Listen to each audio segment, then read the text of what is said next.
Right, we're going to have a look at some of the VRay lights now. We'll start off with the sort of the easy stuff. This is an Omni Light, so I'll basically get it from scratch, but I'll give you some of the rundown on some of their functionality. Now, to get this to sort of display correctly, if I go to the options and go to the global switches, I've just got lights on. I haven't got default lights ticked on because that would give me light if I had, under my environment setting, the global illumination, the skylight and the background light turned off. So I've not got any lights, regardless of the fact I've got a map there ticked. I'll just untick it, but it doesn't make any difference. Because there's no global illumination, then we don't get any light.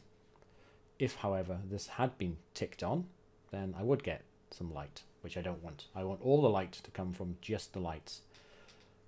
The reason I've unticked hidden lights is because I have some hidden spotlights in here, and I don't want those to sort of detract from what we've got either.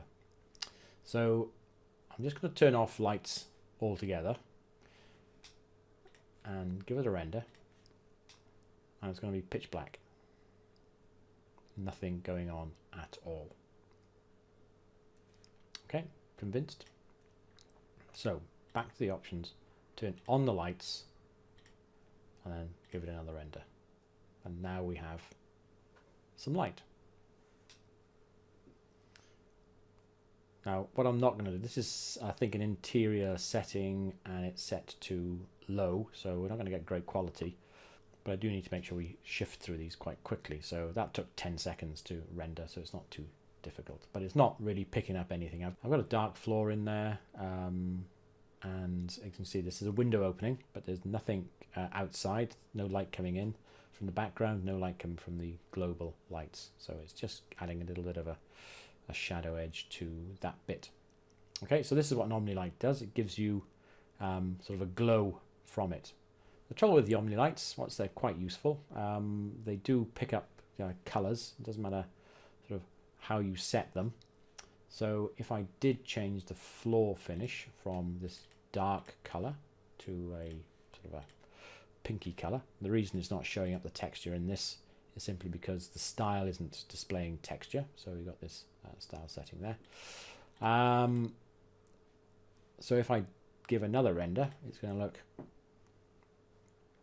pretty sort of browny inside, because it's bouncing off the floor and then adding that colorway to the other things. So just in case you thought that there was a light setting that stopped doing this, so I'll turn that off again, and if we look at the light, let's just hit escape because those things have been selected. If I double click, now what I've done to make me able to set both lights the same is I turned one of these into a component and then copied that component. So if I double click inside the component and then select it, I'm selecting both of these things. To make any edits to lights, you have to right click on the light, go down to VRay for SketchUp and edit light, and then we get some light settings. Now these are the default sort of values, I think, as far as I can remember. I think the shadow radius and the shadow bias and the subdivs are all set to that. I think these are set to these, and I think it's intensity 30 and the default value scalar. Now I don't tend not to use the scalar value. I tend to use lumens, because I know that about 1500 lumens equals about 100 watts of visible light. Okay, so do some mathematics in your head, and if you want, say, sort of a 50 watt light bulb or 60 watt light bulb, you're looking at about 800 lumens. So I'll put 800 in there. The other thing is the decay on these things. Inverse is probably my preferred. Linear means there's pretty much no decay on it whatsoever. Inverse square is a square of that value, so it decays, i.e. the bounce dissipates from the light and decays, dies away much more quickly than if we use this value. Okay, so an inverse, sorry, the linear one, there's nothing. This does decay the light, and then this one decays it to the square value, so it's sort of a logarithmic value of that. The rest of them we'll look at in a minute, but I'll say okay to that. So all I've done is just change that value. There's a light color as well, so we could change the color of the light, but we'll go into that later. The light is enabled as well, so these are the sorts of settings that you get. And now one of the things I'm commonly doing is not saying OK when I've made a change. So click OK and render again. So you'll find it's pretty much the same sort of level as we had previously. So I'm just going to cut that short because nothing much has changed on that. Now, the other thing to point out is that it makes no difference whatsoever what size these things are. So I've double clicked to select both at the same time. I'm just going to hit S on my keyboard for scale, and I'm going to put my finger on the control key and scale these up so they are huge. And render again. And you'll see there's no discernible difference in the output. So size, as far as these things are concerned, is not an issue.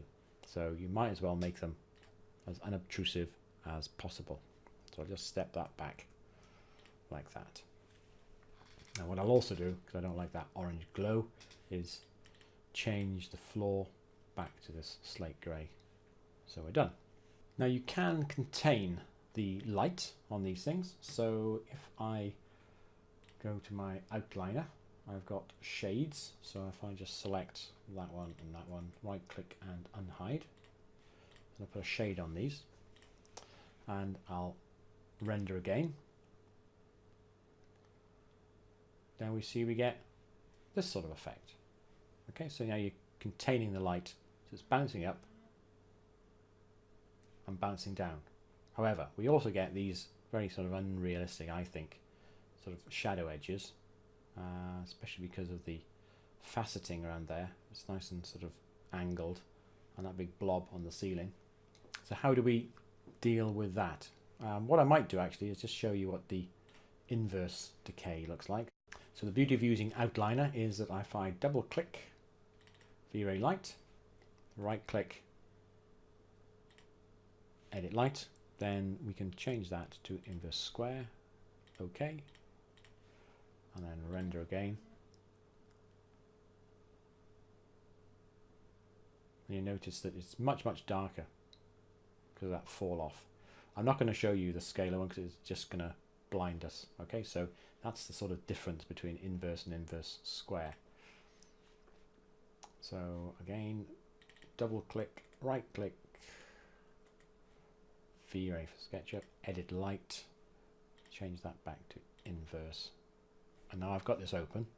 Instead of having those sharp edges, this is where shadow radius comes in. So if I set that to 1, these are not great values, but I'll set that to 1. Also the subdivisions are the things that are going to soften that feathering effect, and say OK to that. And then render again. We should see now that the edges are not as sharp. See there? It's blurring out. So it does give it sort of a more realistic effect. We can go down to 2 on this.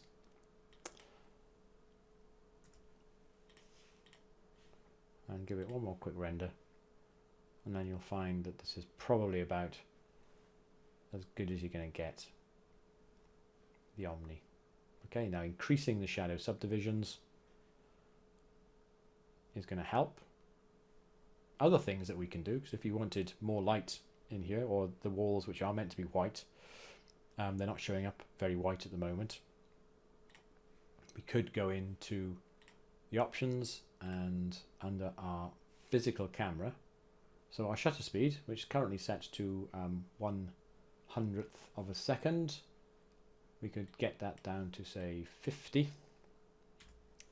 So that's half the twice as slow as the other one.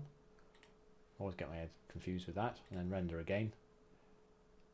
Then we will be a bit brighter inside, because the shutter, the closer that number gets to 1, the longer the shutter speed is, or the longer the lens is open, allowing light to come in. Okay, so that's 50. Take it down to 10. It should be much brighter. Say it doesn't work in exactly the same way as a camera, but it does give you control over these settings.